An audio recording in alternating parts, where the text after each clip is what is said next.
to the power of the state. As one of Hitler's henchmen once said, the only German who was an individual in Germany is one who was asleep. There is no limit to where state power can go.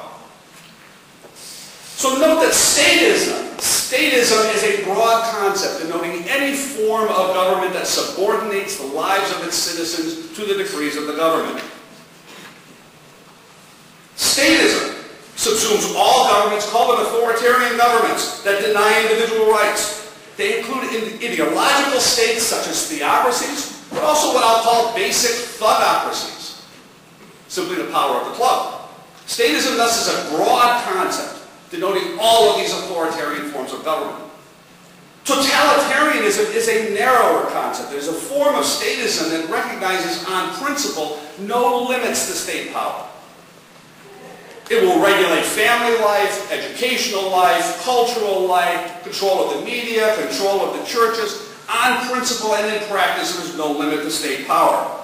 So totalitarian statism then is an authoritarian government run amok on principle with no limits to its power.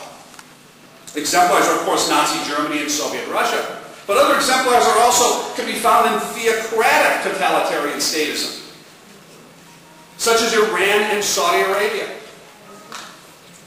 And these nations use state force to impose a religious ideology over every individual. The union of political power and religious sanction gives this movement a special potency. And this identification is the key to defeating it.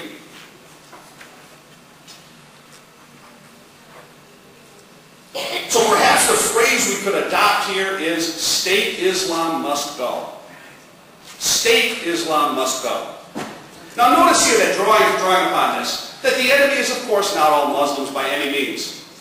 It is those who wish to impose Islamic law by force.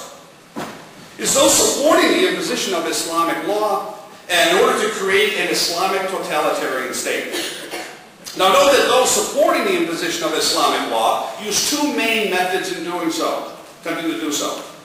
The first is overt terrorist attack. Now notice that there's a hierarchy of means here. There can be no doubt that bin Laden would have used nuclear weapons against New York if he had them available to him.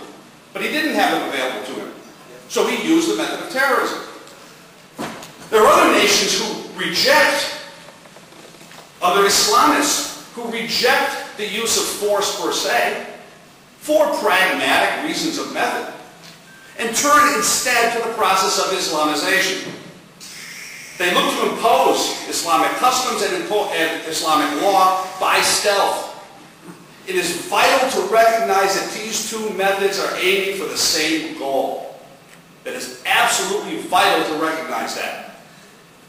Islamic totalitarianism, as the elevation by state power of a religious ideology over all aspects of life, of course subsumes all aspects of cultural life.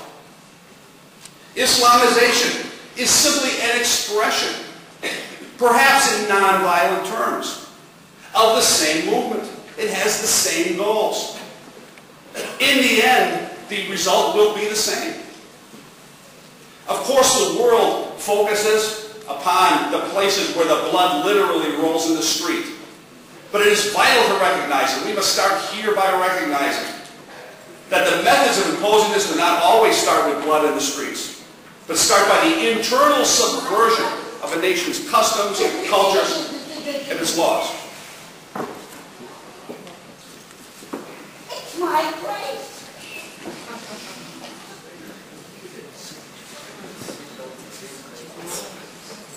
Islamic totalitarianism draws no boundaries again between political, social, cultural, religious, and educational areas of life. Islamization, I will define here as the process of subverting a nation's culture and its constitution by inculcating Islamic customs, norms, and laws by stealth. And this is simply one method of spreading Islamic totalitarianism. If I could use the disease metaphor, levity, just for a moment, the method of terror attacks is an auto accident that directly attacks the body. It's traumatic, catastrophic, and obvious. Islamization is a cancer that grows from the inside out.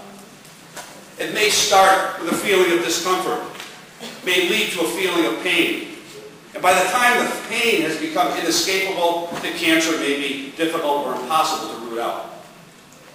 It's vital to recognize that both the car accident and the cancer destroy human life.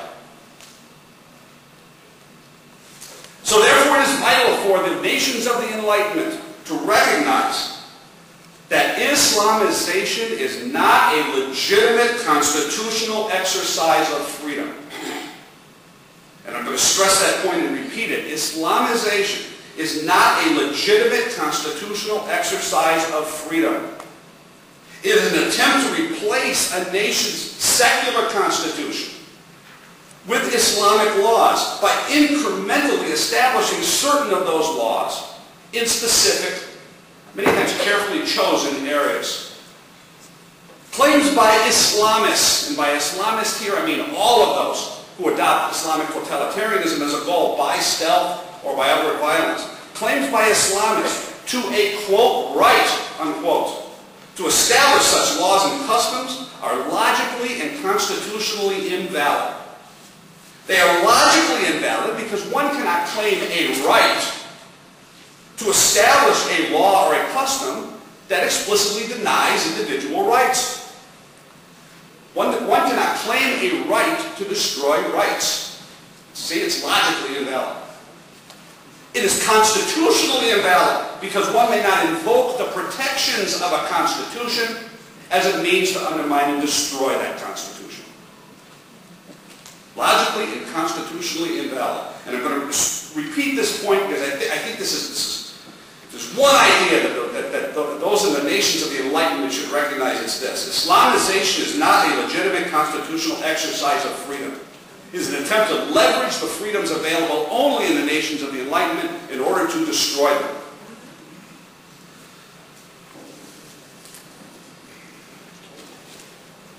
Now I want to just note parenthetically here that Israel is not a version of such a religious state. I think it's important that this be made explicit. And I can say this as an American who's visited here twice in the last year. Israel functions under secular law. It has a separate judicial system that can rule against the executive. It has civilian control of the military. There are no clerics overseeing the nation operating as the supreme law of the land. It has not adapted Mosaic law to be enforced. You have orderly elections. Hope there's some smiles at that because your elections, I'm sure, are just as orderly as ours in the United States. But what I mean is the central point. They are not elections ruled by force or by hereditary monarchy or the passing on of an ideology to clerics. They are orderly in the specific sense that there's an orderly transfer of power by elections. And Israel is a home for Jews. Why not? Is there any group in the world that has faced such oppression as the Jews? But I, of course, an atheist, am here and able to speak. But I don't know what else needs to be said about Israel except that. So I urge you to be proud of yourselves, your aims, your values, and your desire that you wish to end the present threat, not to continue it and expand it across the globe. Recognize your own value, please. It is as vital as recognizing the nature of the threat against you. Now, given our identification of this threat, political Islam, if you'd like, the Islamic State, State Islam, totalitarian Islam, Islamic totalitarian statism, whatever you wish to call it. Given our identification of this threat, and given our identification of our own value and right to defend ourselves, and given our recognition that the threat posed to our rights is both overt and violent, and covert and internal, what can we focus on? What policy could be developed? What statement could we adopt to guide us in facing this threat and defeating it? And here we are lucky, in more ways than one, to have an example from history. In October 1945,